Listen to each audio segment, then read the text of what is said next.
Jason in Hampstead, Maryland, has been waiting on the line for a while. Are you there, Jason? Hello. Yes, I'm here. Hi. Hi. I've actually been meaning to call in and ask Matt this, but I haven't seen him hosting for a couple weeks. Yeah, I was here last week, even though it was an off week for me. He was sick. He was ill. He should be back next week, and but we'll see what we can do with your question. Yeah, I'm not sure. Do either of you guys really know much about the historicity of Jesus?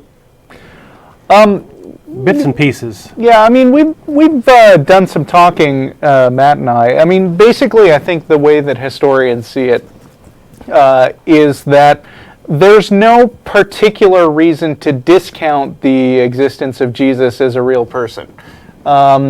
Now, having said that, that doesn't mean that there's strong evidence for it. It's just that when you go back that far into a past event, things become very, very sketchy.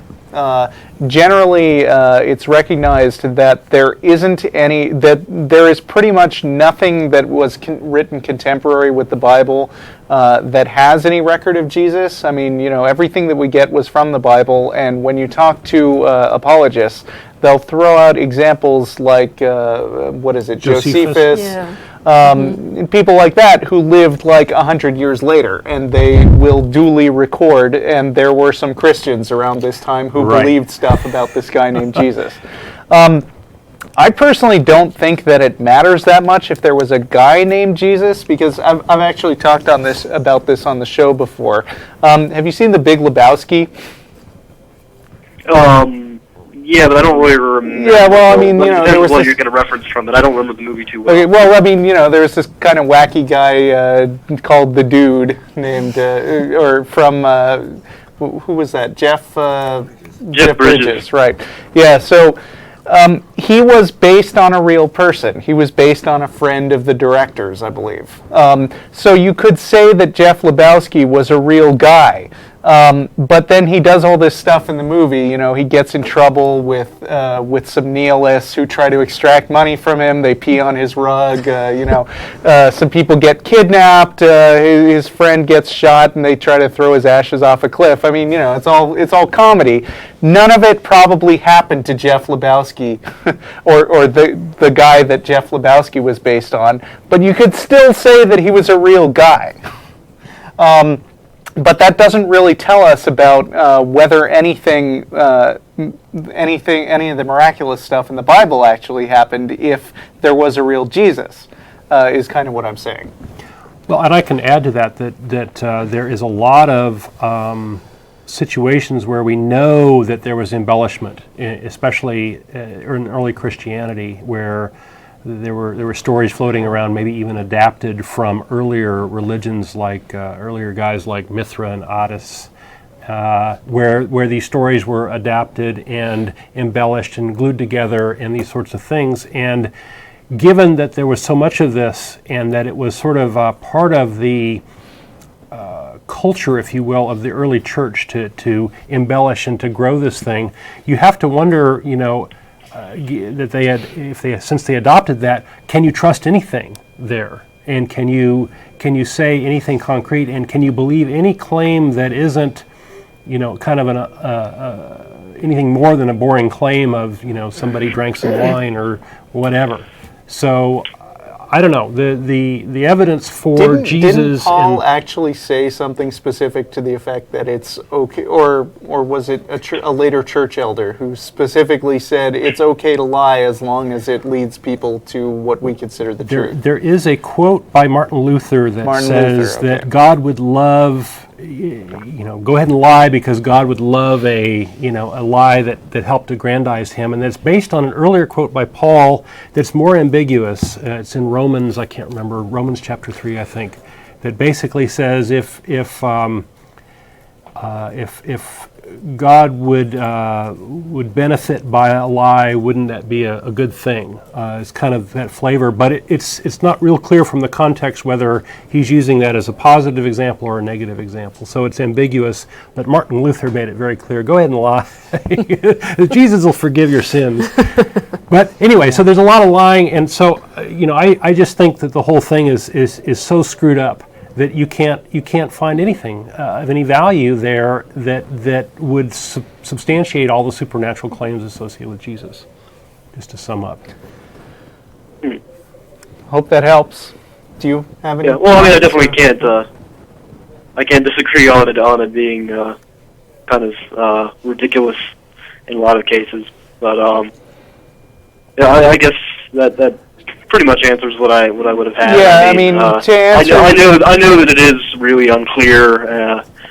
You know, I know that there could be no evidence, you know, for a fact that he didn't exist. But you know, I'd say that if there is, you know, a pretty generally undisputed lack of evidence for his existence, then I'd say it's, you know.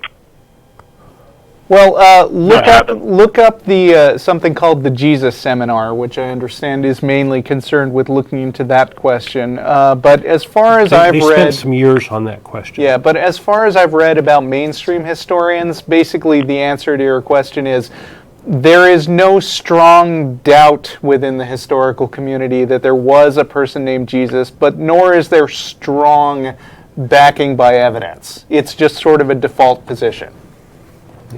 And in a way, it almost doesn't matter, because it's a huge leap between, if there's a real person named Jesus, you know, it's a huge, huge leap to say, okay, not only was there a real person named Jesus, he was also sacrificed on the cross and rose up to heaven after 3 days and did all these miracles.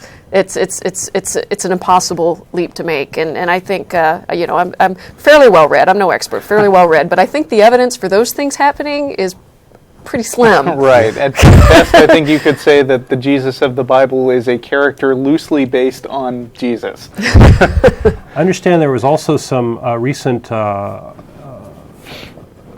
evidence from archaeological digs that more or less concluded that Nazareth didn't exist at the time that Jesus was supposed to have lived.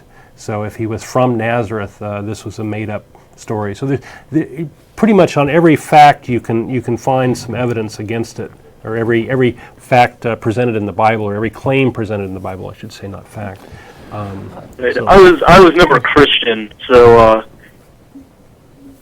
I was never a Christian. So you know, it's just as far as my understanding. Sorry, is someone else talking, or is there just an echo? Because I don't have. You have a little echo There's problem. sometimes some echo, yeah. Try to ignore it if you can.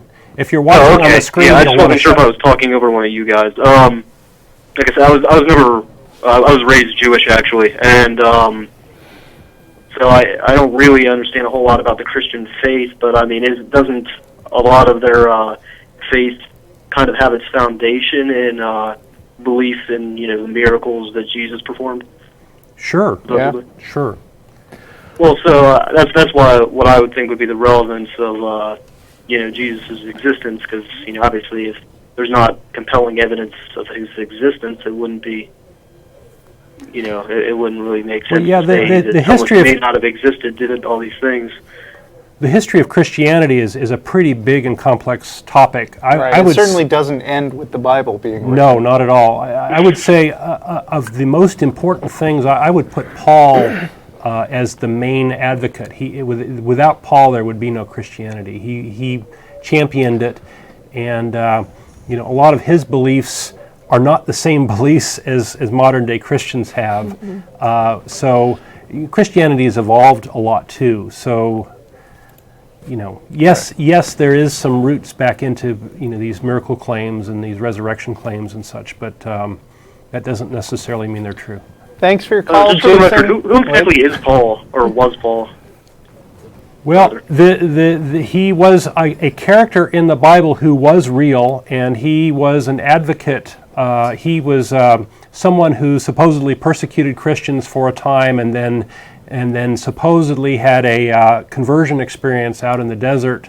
And one can argue that may have been just something like an epileptic seizure or something like that, and waited what, 6-8 years? Paul wrote the majority of the last half of the New Testament. Pauline epistles. And he's best known for his Pauline epistles. Yeah, in fact, I think he wrote most of the entire New Testament. No?